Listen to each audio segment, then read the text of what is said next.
me, an influencer is somebody who has a different way of thinking and a different way of expressing themselves. It could be in music, it could be in art, it could be in sports. There's a group of people that are really just early adopters that really embrace all forms of culture. Influencer, just by virtue of the definition, somebody that other people listen to and react to, right? So they listen to what they say, they have a certain amount of trust to what they say, and then they react to it.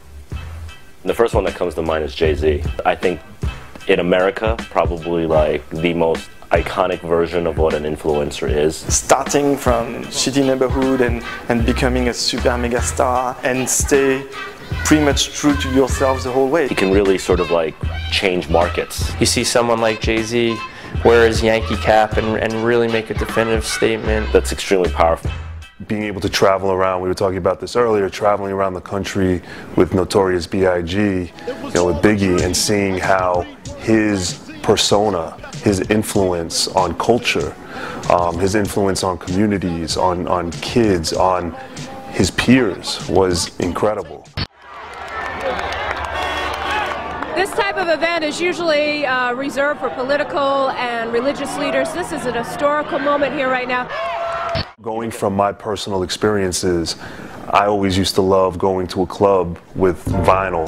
Now everybody's playing off of Serato or MP3s off of their computer, but we used to take vinyl records to DJs in a club, and it would be a record that had never been heard before. There was no file sharing back in the day, and you could see the crowd react, and then you knew people were leaving that club that night looking for that record, telling their friends about that record, and you would see kind of the seeds being planted, and then all of a sudden you start seeing the dots being connected from New York to Miami to the Bay Area. There's Hong Kong, there's London, there's Tokyo, there's Paris, there's Berlin. There's more than you can name, and each one has its own specific flavor. For us, it's a quick thing, right? When you look at trends and how trends develop and how they are born and how they die, it's like fast, super fast, and as time goes on, they become faster and faster. When something becomes mass or when something becomes liked by a lot of people, it's not cool for them anymore, right?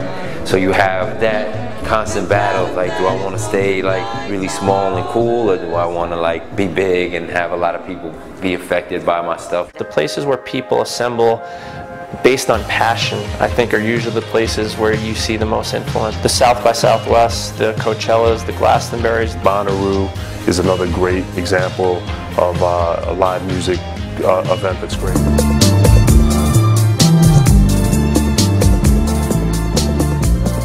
I think that most of the new styles and the new sort of trends and things come from the younger creative class, simply because they have to figure out ways to present themselves the way they want to present themselves, and they're broke. So they, are the ones that are, over the years, and whether it's musicians or artists or whoever who have created new styles, whether it's punk or new wave or the hip hop style or whatever it is. Hip hop was always very much self-aware, like aware of how your hair was, how your jeans hung, what kind of sneakers you had. So I think that during my high school years, that had a big influence on me stylistically.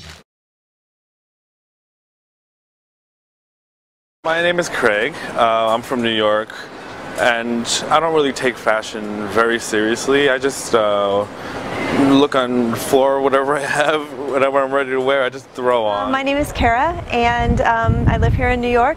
I'm a fashion designer, and I actually design an accessory that's a collar attached to a tie for men and for women. And I love an androgynous look, so anything menswear combined with women's wear is what I like to throw on. So I wear the same kind of thing every single day.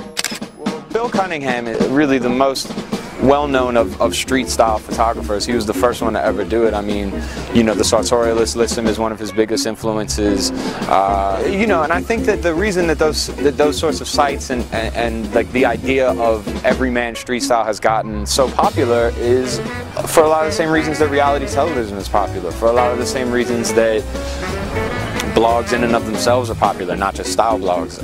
And it's because people get great satisfaction out of seeing their peers presented in that sort of context.